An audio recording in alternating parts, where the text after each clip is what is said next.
Now it's time for another Board Game Brawl preview with Nick Meanahan, sponsored by BoardGameBliss.com. Hey folks, today we're going to take a look at a game that is currently seeking funding on Kickstarter. That game is called XYbrid and is from the company Board Leisure. Now, if you like what you see throughout the rest of this preview video, I'm going to encourage you to go to the official Kickstarter project page. You can do so by following the link in the top corner of your screen, as well as down in the description section underneath this video. Those links will take you to the page. You can find out more information than I could possibly tell you here, and hopefully you'll consider backing the project.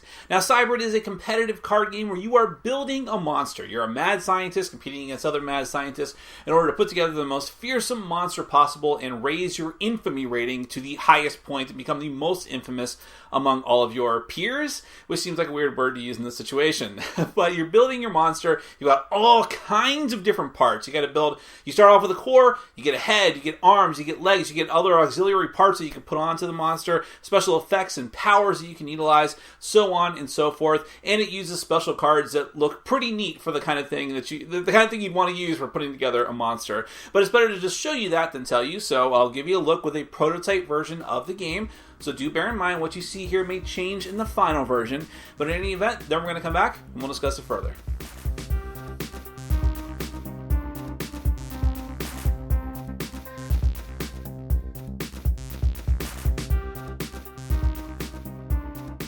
XYbrid is a competitive game for 2 to 4 players. You and the other players are trying to craft powerful monsters in order to compete with other mad scientists and become the most infamous among them.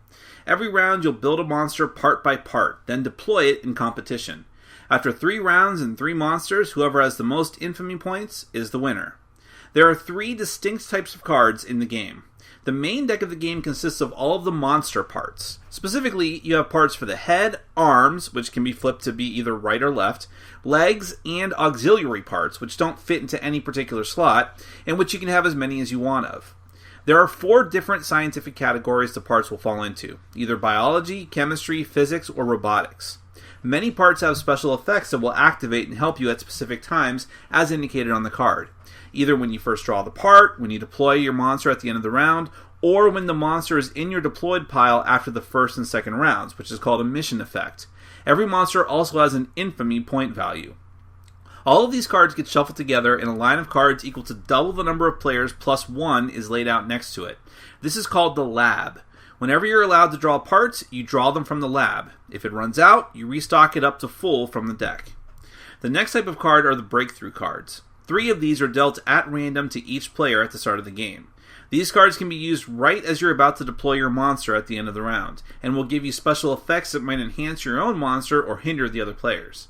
Finally, every player will start with 1 core part of their choice that gets placed in front of them. Core parts are the heart of your monster, both literally and figuratively, and are either biological or robotic. You will be adding the parts you acquire to the core. Decide randomly who goes first for the first round, but for subsequent rounds, it will be whoever has the lowest infamy at that time. The first thing you do on your turn is activate 1 mission effect from a card in your deployment pile, if indeed you have one, and if you want to. Next, you draw from the lab. You may only draw 1 part that you actually need for your monster, or an auxiliary part that does not require a slot. If there are no parts that you can use, you can take any part that you want and just hold it in hand. Next is building. Take any parts you have in hand that fit onto your monster and attach them. You can swap out parts if you want, or you can just hold on to parts that you don't need to place. Then the next player goes. If, when the last player finishes their turn, every player has completed their monster, every player will then choose 1 breakthrough card to play, activate them each in turn order, and then deploy your monsters for the round. First, deploy effects will resolve in order of highest value to lowest. Then, every player gains infamy equal to the total value of all of their monster parts, plus 1 point for every part that's still in hand. Lastly, refresh the field by putting all of your monster parts into your deployed pile, shuffling the parts in players' hands back into the deck, and then restocking the lab. Get a new core, and then begin the game again. After 3 full rounds of this, whoever has the most points is the winner.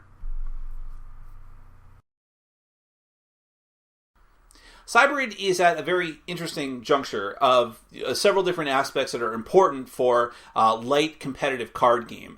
Number one, it needs to be accessible. That's where the light part comes in. It needs to be a game that you can learn easily yourself and teach to other people very easily, and that is not like a long, complicated, drawn-out affair. And I think XYbrid definitely meets that criteria. It needs to be a game that has an interesting theme. And yeah, I mean, combining monsters together is, if you've got the right mindset for it, is something that's not going to get old anytime soon. And then it also has to have a visual flair to it. I mean, it is very important, gameplay and mechanisms, of course, that is the most important thing.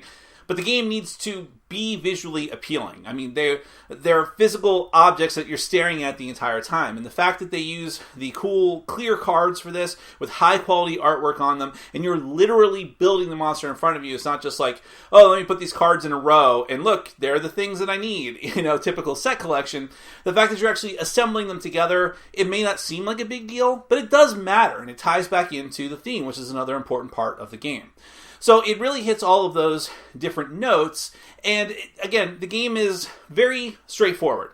You start off with your core, you're attaching onto that, you're drawing cards very simply from the lab, but you have your choice of what cards you're taking, and it's not just a matter of, ooh, that's got the most points, I'm going to grab that. That might be the route you want to go in certain instances, but usually it's better to take a card that has a special effect in order to get a better ability later on, or just to give yourself flexibility.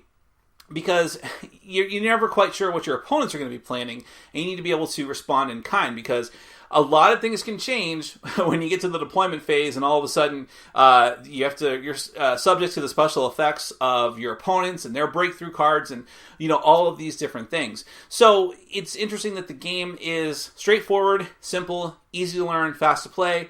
But at the same time, you have those strategies there, because it's not just as simple as, oh, I need this card, let me put it down. It's like, okay, how am I going to... I want to build this monster to get the most points, but should I play the long game and take advantage of these special abilities? It's too good to pass up at certain times. And also, you want to make a cool monster. You might, if you're just playing the game to have fun, you might sacrifice something in the way of points in order to have a monster that looks appealing to you on the table. And it's interesting that you even have that option. So if any of these things appeal to you, if you're looking for a light competitive card game with an interesting theme, you should definitely check out XYbrid. It's on Kickstarter right now. You can follow the link in the top corner of your screen, as well as down in the description section underneath this video. Those links will take you to the page. You don't have to take my word for any of this. You can find out for yourself and hopefully consider backing the project. That is XYbrid from Board Leisure. Thank you so much for watching and for supporting our sponsors. Take care. Thanks for watching. Follow us on Facebook, Twitter, and Patreon. And make sure to check out our sponsor, Board Game Bliss, where you can find an amazing selection of games from around the world.